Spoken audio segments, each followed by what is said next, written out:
Libra. Welcome to Pandora Astrology's monthly horoscope for July of 2022. We are the astrologers of Pandora Astrology. I'm Jamie Kale Miller. I'm in Berkeley, California. I'm Julia Mijas in San Francisco. Well, Libra, this month's horoscope focuses on strong career themes that carry over from last month. And if this horoscope leaves you with questions, you can find the answers you need in a Mission Orders career reading, and you'll find a link for that in the YouTube description below. Well, I want to begin with a couple of asteroid goddesses, Ceres first and then Juno. Ceres has been traveling along through Cancer, which is, I think, a great place for Ceres because Cancer is very tenacious.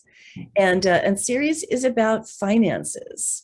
So Ceres in Cancer can be frugal and sensible with money, but also can have the tendency to be emotional about money. So working through emotions that you have about money is a good and important thing to do while Ceres is in Cancer. This particular transit of Ceres in Cancer has been in your 10th house. And so it's been very much focusing on the finances in your career and how they can be bettered. And wonderful news, what is coming up is financial, what I like to call Financial Epiphany Day. It's happening on July 21st. And right here it is. This is what happens when the Sun and Ceres come into a conjunction. This is the beginning and finish of Ceres' grand cycle. The Sun conjuncts Ceres while Ceres is moving forward and as fast as she ever goes. And so the Sun illuminates the financial themes of Ceres and makes it possible to see things more clearly and act on them more decisively. And so this is a really good time for starting to devise a new budget, reorganizing your finances, making a new financial plan, setting goals for how you want to be running your finances and what you want to do with your money in the future, and in particular in the arena of career because of the 10th house placement of this. So it's a lovely transit. Enjoy it. It will happen again next year. So right after this, around the 23rd, Ceres leaves Cancer and moves on into Leo. And here I want to give you a little warning because Leo loves luxury. And so that carefully made budget made during cautious Ceres in Cancer might go to the winds, caution thrown to the winds when Ceres moves into Leo. And that's because Ceres in Leo likes the idea of spending money on things that will make you look good, that will improve your personal brand, things that are luxurious. And Ceres in Leo might easily make the mistake of thinking that just because something is priced higher, that it's actually worth more. And that might be the case, or it might not be. So definitely bring some caution when you go to spend while Ceres is in Leo, and it's going to be there for about 2 months after it enters into Leo here on the 23rd. Now I want to talk about Juno, which is traveling along through Pisces. And she starts the month direct, as you can see by the absence of a little red RX here. But as the month goes on, she turns retrograde, and there's the little red RX symbol letting us know that she's retrograde now around July 24th, 25th. And Juno is the asteroid goddess of committed relationship, of marriage. And so when she turns retrograde, she brings us all into a relationship retrospection period where we're looking at the past of our committed relationships and we're checking our committed relationships for viability. And so this could apply to a committed relationship that you have with a spouse or one that you have with a business partner. And so because Juno's in Pisces, we're asking ourselves about the deep spiritual meaning underlying this relationship and whether this relationship aligns with our spiritual value system. There's a lot more about Juno retrograde in Pisces in the video that we made about it. on our YouTube channel, Pandora Astrology. But I do want to let you know how this lands for you specifically in your house structure. And this Juno lands in your 6th house. And so that brings another layer of meaning, which has a couple of implications. One is that you may be examining your personal committed relationship and asking yourself, is this person also a good workmate for me? Are we effective as a couple? And do we keep our home and our life in good order? Or do we need to fix some of the ways that we organize things in our marriage? And this being the house of order and work, but also when you look at your committed relationships that might be business relationships, this could really spell a serious retrospection there as you ask yourself, does this business partnership align with my spiritual value system? And if it doesn't, what does that mean about how to conduct business with this person? Do we agree on the charities that might benefit from the business that we do? How do we give back to the world in this business partnership? So some pretty deep questions coming up about that. And it'll go on, really, this process of relationship retrospection will go on until October. And again, check the Juno retrograde video if you want to know more about that. Hey, Julia, don't you have news about Mars, Mercury, and Venus for the Libras of the world? I sure do. Hey there, Libra. I'll start with Mars, the planet of action and activity. Wherever we have Mars, we can be super driven, but it is a more challenging planet, so there is the potential of running into conflict too. So for the first few days of the month, Mars is still in your 7th house. It was also in there for most of last month too, so if you want to hear more about how that transit, learn about it more in depth, I totally encourage you to check out our last month's video as well. But for the first few days with Mars in the 7th house represents your relationship, Libra. So if you do have a partner, it could have been a time of disagreements, getting on each other's nerves, and even for the single Libras out there looking for a partner, maybe a little frustration too. Then on July 4th, Mars enters your 8th house, where he's going to spend the rest of the month. And this is a house of finance. Mars in the 8th house can be a time where we feel very driven to sort of accumulate more wealth in some way, especially through 8th house means, which is through sort of joint finances. That can be through sharing money with a partner or close family members, like through an inheritance or a joint credit card, or even money from institutions like banks. So Mars in the 8th house can be a time where you feel really driven to sort of build more wealth in some way. But it can also be a little bit of a frustrating time too, where maybe you aren't seeing eye to eye with other people. Like maybe you're applying for a loan and then it doesn't happen, or maybe you and your partner are not sort of seeing eye to eye on pooling your resources together too. But Mars in the 8th house can be a really excellent time for getting a lot of good investigation work done. This is a very, very probing house. So this could be a wonderful transit just for investigating and researching into money instead of actually taking action right away. So lay the foundation maybe instead of acting more during this time. Now, Mercury is a much easier planet to deal with. It represents your mind. Wherever we have Mercury is where we expend a lot of mental energy. It's also the planet of communication too, and it starts the month in your 9th house. The 9th house is a learning house, and Mercury is a planet that loves to learn. So maybe for the first few days of the month, your mind is focused on expanding itself in some way, maybe learning a new language or applying for a workshop to sort of learn more skills to expand you. And then on July 4th, Mercury is going to go into your 10th house.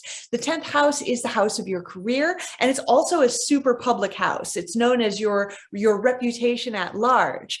And when Mercury is in the 10th house, it could be a time where we're thinking a lot about our careers. We might be strategizing. We might be, just putting a lot of thought into that. Or if you're looking to change a new career or applying for jobs, Mercury in the 10th house could be a great time for working on your resume too. And since the 10th house is such a public house, if you do any type of public speaking, let's say you're on social media, or let's say you have to get up in front of class and do a presentation, this can be a very, very nice time for that. And then on July 16th, that's a very important date to keep track of, because Mercury will be exactly conjoined the sun. And we call that Greater Epiphany Day because it's a time of insights, especially into wherever Mercury is in your chart. So this is all happening in the 10th. So around July 16th, you could get some insight, some clarification into your career. Maybe you're thinking about a project you'd like to do in career, or maybe you're getting a realization, hey, I've got to change up this job. And then finally, Venus, a planet very dear to you, Libra, because Libra is the sign of Venus, starts the month in your 9th house. So the 9th house is a travel house. It represents education, all the things that kind of expand us in life. And for the first 17 days of the month with Venus in the 9th, this would be a wonderful time, especially because it's the middle of summer, to take a pleasure trip. And all the single Libras out there might meet some cuties along the way with Venus in the 9th. And if you have a partner, then this would be a wonderful time to do something adventurous and expansive and consciousness expanding with your partner. Maybe that's learning something new together, going on a new adventure together, or even a trip too. Then on July 17th, Venus is going to enter your 10th house, where she's joining Mercury there. So she's adding a little of her luck and magic to all things 10th, that house of career, that house of public image. And with Venus in the 10th for the rest of the month, this can be a great time for getting along well with the people that you work with. The 10th can rule authority figures. So it's a good time for gaining the favor of the people who tell you what to do in your life, whether that's your boss or your parents. And Venus is adding a little luck and pleasure and magic to your public image too. So actually a pretty good month, especially after the 17th, for any type of public speaking and getting yourself out there, because people will encounter your Venus, and you might come off very polite, very sort of aesthetic and fashionable, as well as looking good to the public at large. And who doesn't like that? Yep, absolutely. And there's so much emphasis in career this month with that pile of planets in Cancer here. And also the full moon in Capricorn, another career theme. But this full moon does land in your 4th house, right here in Capricorn, opposite the sun, and emotions might be running high in your home life as a result. And there might be some conflict about work-life balance. You might be pulled, to nest more, to arrange your home in better, more structured ways that make you feel supported, while also being pulled, into the outer world towards career and the managing of other people's needs, which you do so well in your career, Libra. This particular moon, we're calling it healing with lots of help. And the reason we call it that is because Chiron squares this moon. Chiron is on a long-term journey here, about halfway through, spending 7 years in your 7th house of partnership. And so it's been, Chiron is the wounded healer, and it's been bringing up a lot of old wounds in the domain of relationship for you, and potentially bringing in healing opportunities in that domain as well. This particular moon might bring up some conflict with a partner, or even potentially some loneliness if you don't have a partner, and so that can trigger a sort of a healing crisis, if you will, which you'll probably mostly feel actually in your home life, where the moon is residing during this full moon. But I did say this moon is called healing with lots of help. And there is wonderful support from Juno, Neptune, and Uranus during this moon, which can help you to process the painful moments that might occur during this moon, and improve, home and relationship situations more in the future. And you can find out a lot more about this moon in our July 2022 news playlist on our YouTube channel, Pandora Astrology.